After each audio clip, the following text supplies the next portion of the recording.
शहर के बीचों बीच एक छोटे से मकान में रहता था विनोद। न अमीर न गरीब, बस एक साधारण मध्यम वर्गीय पिता जिसकी दुनिया उसके इकलौते बेटे आरव के इर्द गिर्द घूमती थी। जब भी आरव स्कूल से लौटता, विनोद का चेहरा खिल उठता। जब भी वह अपना होमवर्क करता, विनोद गर्व से भर जाता। और जब रात को आरव सो जाता तो विनोद उसके माथे पर हाथ फेरकर आंखें बंद करके बाबा जी का शुक्रिया अदा करता। आरव की उम्र मात्र 10 साल थी। जीवन का वह पड़ाव जहां सपने पंख लगाकर उड़ना शुरू करते हैं। विनोद की पत्नी सुमिता का देहांत आरव के जन्म के कुछ ही महीनों बाद हो गया था, और तब से विनोद ने अकेले ही पिता की जिम्मेदारी के साथ साथ मां की ममता भी निभाई थी। हर सुबह आरव के लिए टिफिन पैक करना, उसके बाल संवारना, स्कूल की यूनिफॉर्म तैयार करना, ये सब विनोद ऐसे करता जैसे यही उसका जीवन का मकसद हो। वह कभी कभी मुस्कुराकर आरव से कहता, जब मैं तेरी उम्र का था तब तो मैं अपने जूते के फीते भी नहीं बांध पाता था, और तू देख कितनी अच्छी ड्राइंग बनाता है। और आरव की हंसी सुनकर विनोद को लगता कि इस दुनिया में उससे ज्यादा खुशनसीब कोई नहीं। दोस्तों, हमारी आज की कहानी शुरू करने से पहले आप हमें बताइए कि आप कहां से हमारा यह वीडियो देख रहे हैं, और अगर आपको हमारी कहानियां पसंद आती हैं तो इस वीडियो को लाइक करके हमारे चैनल को सपोर्ट करें। साथ ही कमेंट बॉक्स में राधा स्वामी जी लिखना न भूलें। आपका दिन शुभ और मंगलमय हो जाएगा। अब चलिए हम विनोद और आरव की इस मार्मिक कहानी में वापस चलते हैं। विनोद एक छोटी सी विज्ञापन एजेंसी में बतौर ग्राफिक डिजाइनर काम करता था। पैसे ज्यादा नहीं थे, लेकिन इतने थे कि वह अपने बेटे की सभी जरूरतों को पूरा कर सके। आरव एक प्रतिभाशाली बच्चा था, पढ़ाई में होशियार, खेलकूद में चुस्त और बातचीत में इतना समझदार कि अक्सर लोग कहते, इतनी कम उम्र में इतनी अक्ल। विनोद का सबसे बड़ा सपना था कि आरव अच्छी शिक्षा पाकर जीवन में बहुत आगे बढ़े, ऐसे स्थान पर पहुंचे जहां उसने कभी सोचा भी ना हो। बेटा, तेरी हर सफलता मेरी सफलता होगी और तेरी हर खुशी मेरा आशीर्वाद, वह अक्सर आरव के कंधे पर हाथ रखकर कहता, और आरव मुस्कुराते हुए सिर हिलाता जैसे अनकहे वादे को समझ गया हो। हर महीने की 15 तारीख को, जो विनोद के सैलरी का दिन होता था, वे दोनों शहर के मशहूर आइसक्रीम पार्लर में जाते। आरव हमेशा चॉकलेट सूफले लेता और विनोद वेनिला। ये उनका छोटा सा जश्न था, एक ऐसा पल जिसमें दुनिया की सारी चिंताएं भूलकर बस पिता और पुत्र एक दूसरे की कंपनी का आनंद लेते थे। रविवार का दिन विनोद और आरव के लिए विशेष होता था। सुबह देर से उठना, साथ में नाश्ता बनाना, आरव पराठे बेलता और विनोद उन्हें सेकता। फिर दोनों सेवा भवन जाते, जहां सत्संग होता और अन्य सेवा कार्यक्रम होते। आरव को वहां छोटे बच्चों के साथ खेलना और उन्हें पढ़ाना बहुत पसंद था। वह अक्सर विनोद से पूछता, पापा, सेवा भवन में जो बच्चे आते हैं उनके पापा कहाँ होते हैं? विनोद तब उसे समझाता, बेटा, हर बच्चा भाग्यशाली नहीं होता। कुछ के माता पिता नहीं होते, कुछ के माता पिता उनकी देखभाल नहीं कर सकते। इसलिए बाबा जी ऐसी जगह बनाते हैं जहां सभी बच्चों को प्यार मिले। इन बातों का आरव पर गहरा असर पड़ता और वह अगले रविवार का बेसब्री से इंतजार करता ताकि फिर से सेवा भवन जा सके। हर रात सोने से पहले विनोद आरव के साथ बैठकर भजन सुनता और फिर आरव को बाबा जी के बारे में कहानियां सुनाता। बाबा जी हमेशा हमारे साथ होते हैं, विनोद कहता। जब भी कोई मुश्किल आए, उनका नाम लेना और देखना, सब ठीक हो जाएगा। आरव विनोद की बातों को बड़े ध्यान से सुनता और कभी कभी अपनी कल्पना से प्रश्न भी पूछता, पापा, बाबा जी और भगवान में क्या अंतर है? या पापा, बाबा जी क्या हमारी सभी बातें सुनते हैं? विनोद हमेशा धैर्य से उसके सवालों के जवाब देने की कोशिश करता, भले ही कई बार उसे खुद भी जवाब नहीं पता होते। यही थी विनोद की दुनिया, सीधी साधी, प्रेम से भरी और अपने बेटे के लिए समर्पित। लेकिन जीवन में अक्सर बिना किसी चेतावनी के तूफान आते हैं, और विनोद के जीवन में भी वह दिन आया जब सब कुछ बदल गया। मॉनसून की शुरुआत हो चुकी थी और शहर में डेंगू के मामले बढ़ रहे थे। विनोद ने आरव को समझाया था कि हमेशा फुल स्लीव्स पहनना है और मच्छरों से बचाव के लिए रिपेलेंट लगाना है। लेकिन एक शाम जब आरव स्कूल से लौटा तो उसका शरीर गर्म था और उसे तेज बुखार था। कुछ नहीं पापा, बस थोड़ा थका हुआ हूं, आरव ने कहा। लेकिन विनोद की नजर में वह अनुभवी पिता की चिंता थी जो जानता था कि कुछ गड़बड़ है। रात भर विनोद आरव के पास बैठा रहा, उसके माथे पर ठंडे पानी की पह। अगली सुबह जब आरव को शरीर में दर्द और त्वचा पर लाल चकत्ते दिखने लगे तो विनोद तुरंत उसे अस्पताल ले गया। डॉक्टरों ने तुरंत ब्लड टेस्ट किया और नतीजा बताया, डेंगू है और प्लेटलेट्स काफी कम है। विनोद का दिल धक से रह गया। उसने डॉक्टर की आंखों में देखा, वहां चिंता थी, लेकिन विनोद ने खुद को संभाला और आरव को हौसला दिया। कुछ नहीं बेटा, बस 2-4 दिन की बात है, फिर हम घर जाएंगे और तू अपना फेवरेट गेम खेल सकेगा। आरव ने कमजोर सी मुस्कान के साथ सिर हिलाया, जैसे पिता का हौसला बढ़ा रहा हो। अगले 3 दिन विनोद पल पल आरव के साथ रहा। वह खुद नहीं सोया, बस आरव के बिस्तर के पास एक कुर्सी पर बैठा रहा, हर रिपोर्ट पर नजर रखता, हर डॉक्टर के आने पर उनसे आरव की स्थिति के बारे में पूछता। आरव की हालत बिगड़ती जा रही थी और डॉक्टर लगातार रक्त के प्लेटलेट्स चढ़ा रहे थे। विनोद जी, आप बाहर हमारे साथ आइए, डॉक्टर ने चौथे दिन कहा और विनोद के पैरों तले से जमीन खिसक गई। डॉक्टर ने उसे बताया कि आरव के प्लेटलेट्स बढ़ नहीं रहे हैं और अब डेंगू ने उसके अन्य अंगों को भी प्रभावित करना शुरू कर दिया है। हम पूरी कोशिश कर रहे हैं, लेकिन आपको तैयार रहना होगा। डॉक्टर का वाक्य अधूरा रह गया, लेकिन उसका अर्थ साफ था। विनोद ने अस्पताल के चैपल में जाकर घंटों बाबा जी से प्रार्थना की, बाबा जी, आप मुझसे सब कुछ ले लो, लेकिन मेरे आरव को बचा लो। वो बहुत छोटा है, उसकी तो जिंदगी अभी शुरू ही हुई है। उसकी आंखों से आंसू बह रहे थे, लेकिन उसका विश्वास अटल था कि बाबा जी उसकी सुनेंगे। जब वह वापस वार्ड में आया तो आरव थोड़ा होश में था। पापा, उसने धीमे से कहा, मुझे ना बाबा जी के पास जाना है, वो मुझे बुला रहे हैं। विनोद के आंसू फिर बह निकले और उसने आरव के हाथ को मजबूती से थाम लिया। नहीं बेटा, तू कहीं नहीं जा रहा, बाबा जी तुझे मेरे पास ही रखेंगे। आरव ने कमजोर सी मुस्कान दी और फिर से आंखें बंद कर लीं। उस रात जब सारा अस्पताल धीमी रोशनी में डूबा था, आरव ने आखिरी बार अपने पिता की ओर देखा। उसकी आंखों में एक अजीब सा शांत भाव था, जैसे वह कुछ कह रहा हो जो शब्दों में नहीं बांधा जा सकता।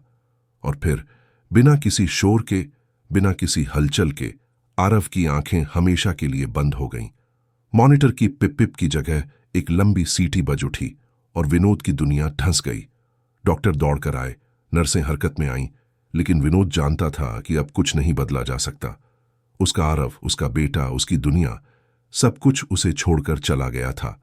एक ठंडी रिपोर्ट, एक डेथ सर्टिफिकेट और कुछ औपचारिकताएं, इन्हीं में सिमट गया विनोद के बेटे का अंतिम सफर। अगले कुछ दिन धुंधले थे। लोग आए, सांत्वना दी, हाथ ठपठपाए और चले गए। विनोद ने सब कुछ एक यंत्र की तरह किया। बेटे का अंतिम संस्कार, उसकी राख को नदी में प्रवाहित करना और फिर लौटना उस खाली घर में जहां अब आरव की हंसी गूंजती नहीं थी। विनोद टूट गया था। वह एक कमरे में बैठा खिड़की से बाहर देखता रहता, न किसी से बात करता, न कोई काम। उसका ऑफिस जाना बंद हो गया। उसकी दुनिया उसके बेडरूम तक सिमट गई। पड़ोसी आते, उसके लिए खाना रख जाते, कभी कभी उससे बात करने की कोशिश करते, लेकिन विनोद बस खाली नजरों से उन्हें देखता और फिर अपनी खिड़की की ओर मुड़ जाता। उसके दिमाग में सिर्फ एक ही सवाल घूमता रहता, क्यों? क्यों उसका बेटा? क्यों उसकी दुनिया? और सबसे बड़ा सवाल, मेरे बाबा जी क्यों चुप हैं? विनोद की श्रद्धा सवालों में बदल गई थी। उसका विश्वास डगमगा गया था। कई हफ्ते इसी तरह बीते। एक दिन विनोद के मामा जी, जो एक रिटायर्ड टीचर थे, उसके घर आए। वे दूसरे शहर से विशेष रूप से विनोद को देखने आए थे। विनोद, उन्होंने दरवाजे पर दस्तक देते हुए कहा, मुझे अंदर आने दो। मैं जानता हूं तुम्हारा दर्द, लेकिन इस तरह खुद को तड़पाने से क्या होगा। विनोद ने दरवाजा खोला और मामा जी को देखते ही उसकी आंखें भर आईं। वे उसके बचपन के संरक्षक थे, उसके पिता जैसे। विनोद उनके गले लग गया और फूट फूट कर रोने लगा। वह पहली बार था जब उसने किसी के सामने अपने आंसुओं को रोका नहीं था। मामा जी ने विनोद के कमरे को देखा। बिखरे हुए कपड़े, अनछुए खाने के डिब्बे और आरव की तस्वीरों से भरी दीवारें। विनोद, उन्होंने धीरे से कहा, आरव जैसा होशियार बच्चा तुम्हें ऐसे नहीं देखना चाहेगा। क्या तुमने कभी सोचा है कि वह क्या चाहता होगा? विनोद ने कुछ नहीं कहा, बस आरव की एक तस्वीर की ओर देखता रहा जिसमें वह सेवा भवन के सामने खड़ा मुस्कुरा रहा था। अगले कुछ दिन मामाजी विनोद के साथ रहे। धीरे धीरे उन्होंने उसे चीजें ठीक करने में मदद की, घर की सफाई, खाना बनाना और सबसे महत्वपूर्ण बात करना। विनोद, वे एक शाम कहते हैं, क्या तुमने कभी आरव की डायरी देखी है? वह हमेशा उसमें कुछ न कुछ लिखता रहता था। विनोद ने सिर हिलाया। उसने कभी आरव की चीजों को छूने की हिम्मत नहीं की थी, क्योंकि वह जानता था कि वह उसे और तोड़ देंगी। लेकिन उस रात जब मामाजी सो गए, विनोद धीरे से आरव के कमरे में गया। वहां सब कुछ वैसा ही था जैसे आरव ने छोड़ा था। उसका स्कूल बैग, उसकी किताबें, उसके खिलौने। विनोद ने उसकी मेज पर रखी डायरी को धीरे से उठाया और खोला। अंदर आरव के अक्षरों में उसके सपने, उसकी कहानियां और उसके विचार लिखे थे। विनोद ने पन्ने पलटना शुरू किया। हर शब्द पढ़ते हुए उसकी आंखें भर आईं। और फिर उसने एक ऐसा पन्ना देखा जिसने उसके जीवन का रुख बदल दिया। वहां आरव ने लिखा था, पापा, जब मैं बड़ा होऊंगा तो ऐसे बच्चों के लिए घर बनाऊंगा जिनके पास कोई नहीं होता। पापा कहते हैं कि हर बच्चे को प्यार मिलना चाहिए और मैं सब बच्चों को प्यार दूंगा। पापा मुझे हमेशा कहते हैं कि मैं उनकी सबसे बड़ी दौलत हूं। मैं भी ऐसे बच्चों के लिए दौलत बनूंगा जिनके पास कुछ नहीं है। विनोद ने पन्ने को सीने से लगा लिया और पहली बार उसके आंसू किसी प्रश्न में नहीं, उत्तर में बहे। वही दिन उसकी आत्मा के पुनर्जन्म जैसा था। आरव चला गया था, लेकिन उसका सपना अब विनोद की सेवा का रूप लेने लगा था। उस रात विनोद ने पहली बार गहरी नींद ली और जब वह सुबह उठा तो उसके चेहरे पर एक अलग ही भाव था। वह बाथरूम गया, नहाया, दाढ़ी बनाई और साफ कपड़े पहने। जब वह बाहर आया तो मामाजी हैरान रह गए। क्या हुआ विनोद? उन्होंने पूछा। विनोद ने उन्हें आरव की डायरी थमाई और कहा, मामाजी, मैंने आरव को खो दिया है, लेकिन अब मुझे उसका सपना जीना है। अगले दिन विनोद सेवा भवन गया। महीनों बाद वह पहली बार घर से बाहर निकला था। जब वह सेवा भवन पहुंचा तो वहां सत्संग चल रहा था। विनोद चुपचाप पीछे बैठ गया और आंखें बंद करके बाबा जी के नाम को सुनने लगा। जैसे जैसे भजन की धुन उसके कानों में गूंजी, उसके अंदर कुछ हिलने लगा। वह दर्द जो अब तक उसे अंदर से खा रहा था, वह अब एक अजीब से शांति में बदलने लगा था। सत्संग के बाद विनोद ने बाबा जी के चरणों में नत होकर सिर्फ एक वाक्य कहा, बेटा ले लिया, अब मुझे बच्चों का पिता बना दो। सेवा भवन के सेवादारों ने पहले उसे देखा, टूटा बिखरा, पर भीतर से एक नई आग जलती हुई। वहां के प्रमुख सेवादार हरिप्रसाद जी ने विनोद को अपने कमरे में बुलाया। विनोद जी, उन्होंने कहा, हमें आपके बेटे के जाने का बहुत दुख है, लेकिन हम आपकी मदद करना चाहते हैं। बताइए, हम क्या कर सकते हैं? विनोद ने उन्हें आरव की डायरी दिखाई और अपने निर्णय के बारे में बताया। मैं बच्चों के लिए कुछ करना चाहता हूं हरिप्रसाद जी। मुझे नहीं पता कैसे, लेकिन यही एकमात्र रास्ता है जिससे मैं आरव के साथ जुड़ा रह सकता हूं। हरिप्रसाद जी ने विनोद के कंधे पर हाथ रखा और कहा, विनोद जी, बाबा जी के मार्ग पर हर नुकसान एक नई शुरुआत होती है। आप हमारे बाल सेवा विभाग से जुड़ें। वहां ऐसे बच्चे हैं जिन्हें आपकी जरूरत है। विनोद ने सहमति में सिर हिलाया और वहीं से उसकी नई यात्रा शुरू हुई, बिना खून के रिश्तों को आत्मा से जोड़ने की। अगले दिन से विनोद ने अपना जीवन बदलना शुरू कर दिया। उसने अपने बॉस से बात की और पार्ट टाइम काम करने की अनुमति ली, ताकि वह अपना अधिकांश समय सेवा भवन में बिता सके।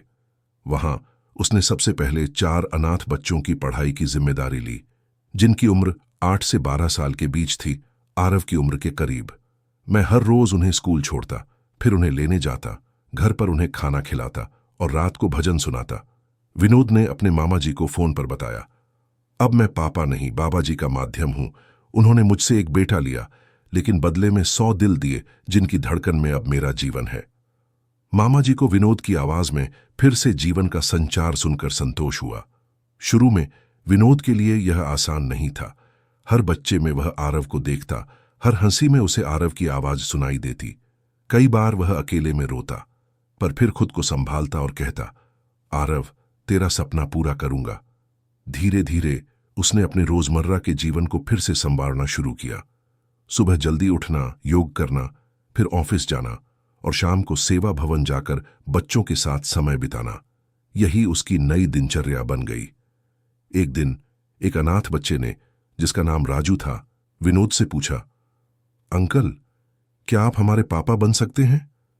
विनोद का गला भर आया। उसने राजू को गले से लगा लिया और धीरे से कहा, हां बेटा, मैं तुम्हारा पापा हूं और तुम मेरे बेटे हो। सब मेरे बेटे और बेटियां हैं।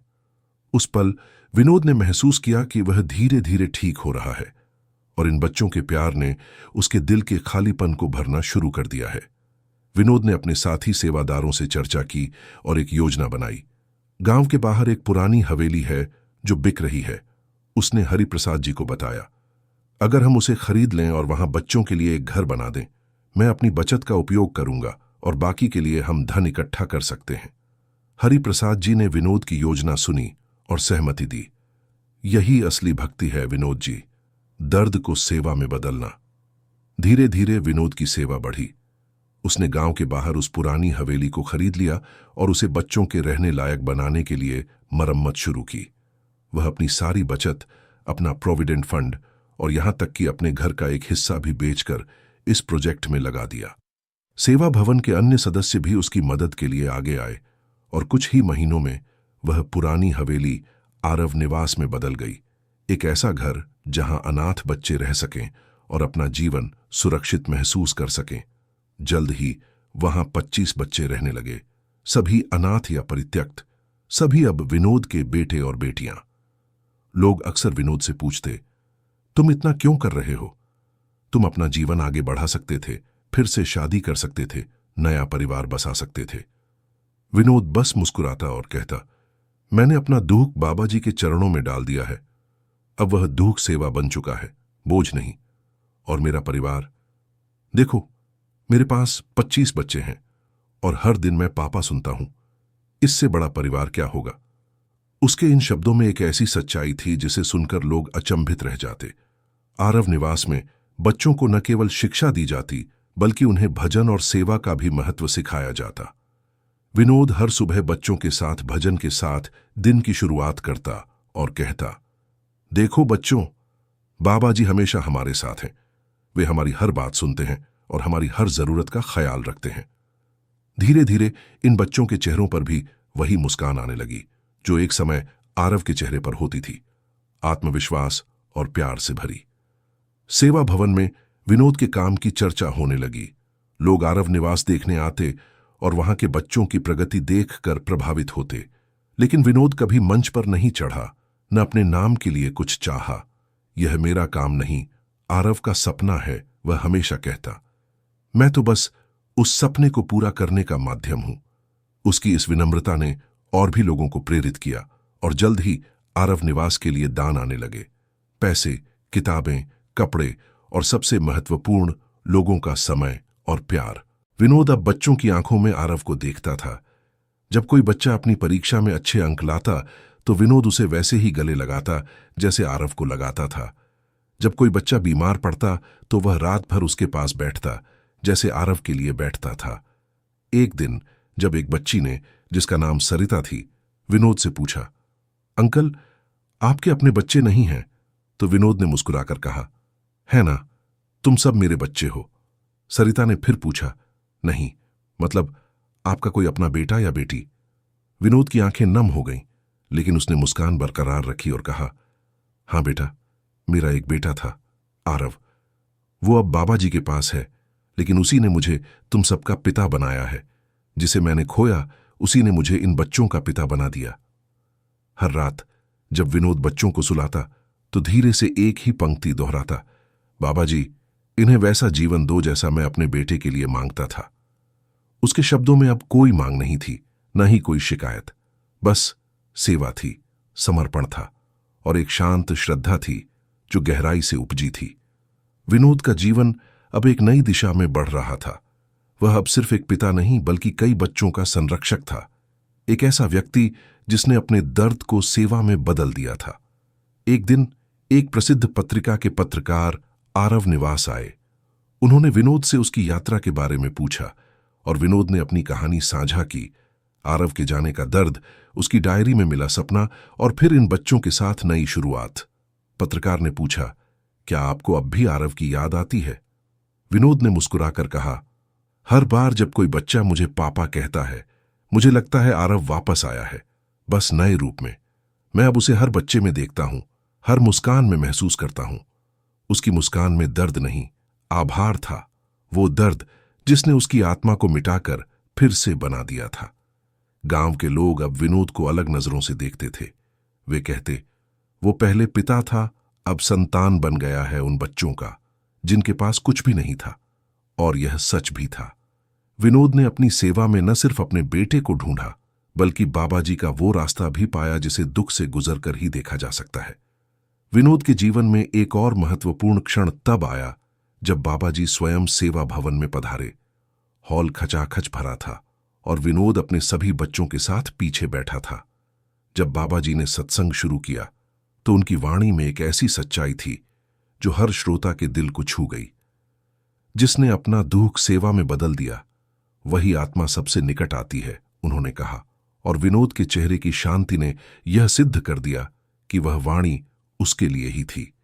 विनोद की आंखें नम थीं, लेकिन जीवन ठहरा नहीं था। वह अब हर दिन भजन को कर्म में बदल रहा था। समय बीतता गया और आरव निवास के बच्चे बड़े होने लगे। कुछ ने अपनी पढ़ाई पूरी की और नौकरियों में चले गए, कुछ ने आगे की पढ़ाई के लिए कॉलेज जाना शुरू किया और कुछ ने विनोद के कदमों पर चलते हुए खुद भी सेवा का मार्ग अपनाया। लेकिन हर कोई अपने जीवन की शुरुआत उस व्यक्ति को प्रणाम करके करता जिसे वो पिता मानते थे, विनोद, जिसने उन्हें न केवल घर दिया बल्कि एक नया जीवन भी। विनोद अंकल, एक बच्चे ने, जो अब इंजीनियर बन चुका था, एक दिन कहा, मैं आज जो कुछ भी हूं वह आपकी वजह से हूं। आपने हमें सिखाया कि दुख में भी उम्मीद होती है और हर अंधेरी रात के बाद सूरज उगता है। विनोद का दिल भर आया। उसने अपने बेटे आरव को खोया था, लेकिन उसने सच में उसे 100 रूपों में बाबाजी से वापस पा लिया था। अब 10 साल बाद विनोद अपने अनुभव को दूसरों के साथ साझा करता है। वह कहता है, जो अपने दुख को दबाता है वह तिनका बन जाता है, जो उसे बाबाजी को अर्पण करता है वह दीपक बन जाता है। उसके शब्दों ने कई और माता पिता को सेवा की राह दिखाई जिन्होंने अपनों को खोया था। विनोद अब अक्सर अन्य शहरों में जाकर सत्संग में अपनी कहानी सुनाता है और कहता है, मैंने भजन और सेवा में अपने बेटे को फिर से पाया है। हर बच्चा जो मुझे देखकर मुस्कुराता है वही मेरा आरव है। आरव निवास अब 100 से अधिक बच्चों का घर है, न केवल अनाथों का बल्कि ऐसे बच्चों का भी जिनके माता पिता उनकी देखभाल नहीं कर सकते। वहां शिक्षा, खेल, कला और सबसे महत्वपूर्ण प्यार दिया जाता है। हर बच्चे को अपनी क्षमता के अनुसार विकसित होने का मौका मिलता है और हर बच्चे को यह सिखाया जाता है कि वह अकेला नहीं है, एक परिवार है और एक पिता है जो हमेशा उसके साथ है। विनोद अब 60 वर्ष का हो चुका है, लेकिन उसकी ऊर्जा और उत्साह किसी युवा से कम नहीं है। जब तक मैं चल सकता हूं तब तक ये बच्चे मेरी प्राथमिकता है, वह कहता है। फिर चाहे मुझे रात को देर तक जागना पड़े या सुबह जल्दी उठना पड़े, ये मेरे बच्चे हैं और मैं इनका पिता हूं। उसके चेहरे पर अब एक ऐसी शांति है जो केवल सच्ची सेवा से आती है। वह शांति जो तब आती है जब कोई अपने दुख को सेवा में बदल देता है। यह साखी हमें सिखाती है, जब मन बाबाजी से जुड़ा हो तो दुख भी दिशा बन सकता है और खोया हुआ रिश्ता भी 100 नए संबंधों का रूप ले सकता है। राधा स्वामी साखी की यह कथा बताती है कि जब एक पिता टूटकर बाबाजी से जुड़ता है तो वह सिर्फ एक नहीं, अनगिनत आत्माओं का सहारा बन जाता है और वही होती है सच्ची सेवा। विनोद की कहानी हमें सिखाती है कि जीवन में कभी कभी हमें सबसे अधिक प्रिय चीज खोनी पड़ती है, लेकिन अगर हम अपने दुख को बाबाजी के चरणों में अर्पित कर दें तो वह दुख भी एक नए जीवन की शुरुआत बन सकता है। मैं जानता हूं, विनोद कहता है, एक दिन जब मैं इस दुनिया को छोड़ूंगा तो आरव मुझे दरवाजे पर मिलेगा और वह कहेगा, पापा, आपने मेरा सपना पूरा किया। और फिर हम साथ में बाबाजी के चरणों में जाएंगे और मैं कहूंगा, बाबाजी, आपने मुझसे 1 लिया और 100 दिए, आपका शुक्रिया। विनोद की कहानी हर उस व्यक्ति के लिए प्रेरणा है जो दुख में है और यह सिखाती है कि सच्ची श्रद्धा और सेवा से हर घाव भर सकता है, हर दर्द कम हो सकता है। दोस्तों, आज हमने विनोद की कहानी से यह सीखा कि जीवन में चाहे कितनी भी बड़ी हानि हो, अगर हमारा मन बाबाजी के चरणों में लगा है तो हम फिर से खड़े हो सकते हैं और अपने दुख को दूसरों की सेवा में बदल सकते हैं। अगर आपको यह कहानी पसंद आई और इससे प्रेरणा मिली तो कृपया इस वीडियो को लाइक करें, अपने दोस्तों और परिवार के साथ शेयर करें और हमारे चैनल को सब्सक्राइब करना न भूलें ताकि ऐसी और भी प्रेरणादायक कहानियां आप तक पहुंचती रहें। जय बाबा जी की। राधा स्वामी।